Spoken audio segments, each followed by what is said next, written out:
of course, after the polling, just trying to predict or rather wait with bated breath as to, for that kind of announcement here.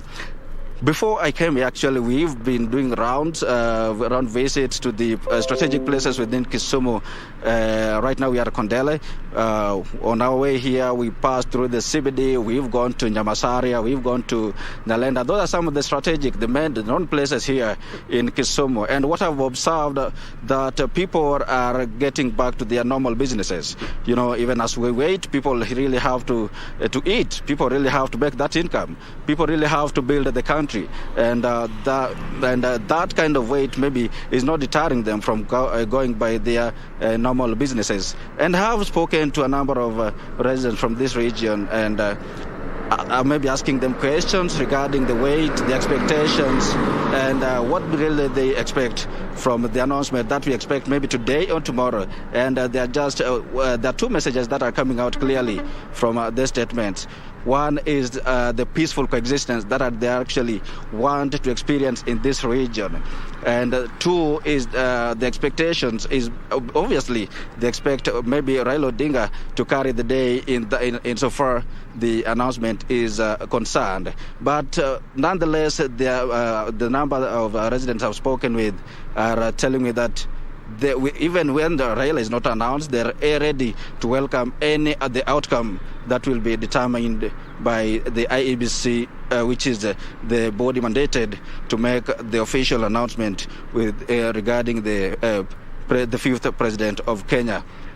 And basically, it is this normalcy resuming in Kisumu, the deserted street that we witnessed the very first 2 days after polling. It's no longer the same. Right now, people are going on by their businesses as usual. Shops are opened. Actually, like I've told you, we passed by the CBD, and shops are opened as usual. People going about their businesses. And something that I can't really forget mentioning, that I will keep on mentioning, Jacob Kioria and Victor Law, is the security situation in Kisumu. That Kisumu is one of the counties that were flagged by the National Cohesion and Integration Commission as the potential hotspot, especially during this electioneering period, and have been in constant communication with the security operators in Kisumu County. Have been talking with the regional commissioner, that is Mago Mutindika, on phone quite regularly. And this morning I made a calls to the OCPDs of various sub counties here in the constituencies constituting the Kisumu County, especially the border constituencies of Nyakach, Nyando, and Muhoroni, and they're telling me that security is under control. They are communicating with their colleagues in the neighboring counties, and they're assuring us that the security issue is under control, and that the residents of Kisumu and even the Kenyans at large should not worry about anything. Well, JJ, Olo, and Jen, until the presidential results is announced, we know we will be making rounds, speaking to residents, monitoring the situation as it is, and our viewers can trust us for progressive updates as the new developments emerge. For now, let me just hand it back to you so that you can continue with that important discussion you're having right there.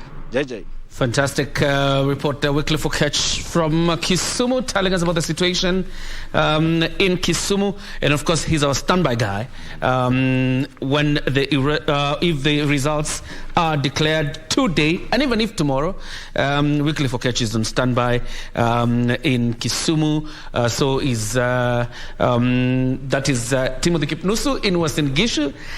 We also have Simon Achola in Siaya, Anburu in Mombasa, Gishoki Washira in Nyeri, as well as Gladys Mungai in Kirinyaga, and several other places where we are obviously will be looking at the reactions of this entire process. Back to you, Victor. Right. I don't know what Jen has. So far, so good in Kisumu, Jen.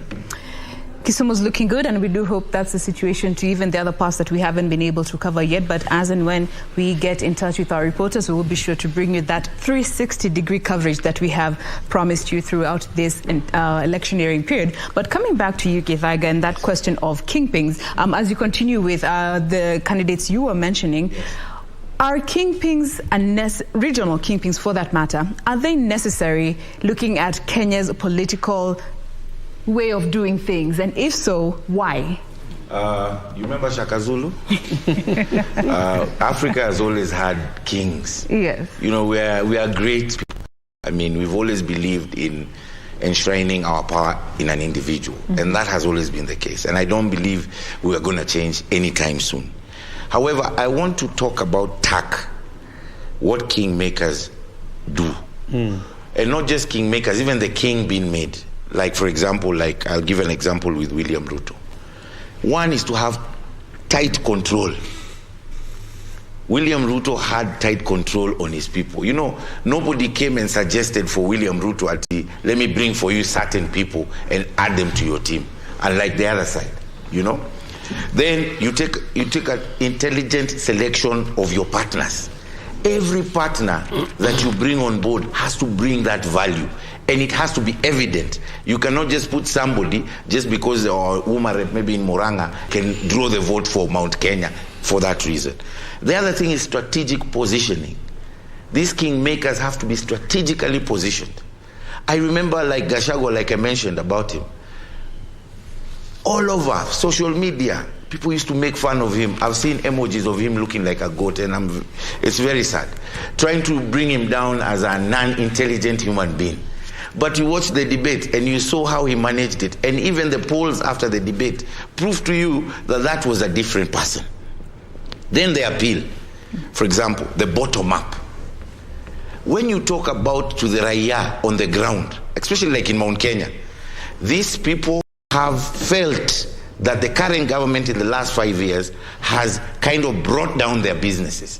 When you look at Nyamakema and other places, they believe that this government has not protected their interest. And therefore, the appeal and the messaging that Ruto came with and his kingmakers, they kept on hammering it. Not promises, but actually showing you where the problem is. And you can see the conversion rate, you know, with the Mwananchi, whereby they chose from Yani Suti, you know, like yellow, all the way down. Even people you never thought would win, won. Then the other thing is, the people will always relate with the person who is struggling with the state. I repeat, the person struggling with the state. You know, like someone who has... Hold on a minute. Because if I allow you to go that route... Okay, I won't go that route. If I allow you to go that route, you're simply trying to preempt a declaration that is yet to be made by the IEBC. We don't know who the winner is, so refrain from that debate. Okay. But Githaiga, even though you say that, I mean, I've been identifying with people who are against the state in the case of Raila Odinga. So when you're making that comment, we need to know whether... So the sanctity of the IBC process itself is more critical, and who they announce at the end, and whether it resonates with the actual people's voting. What I was trying to say actually... Hold on. So that I steer the ship. Yes. Because we're talking about regional kingpins. Yes. In the sense of Raila Odinga,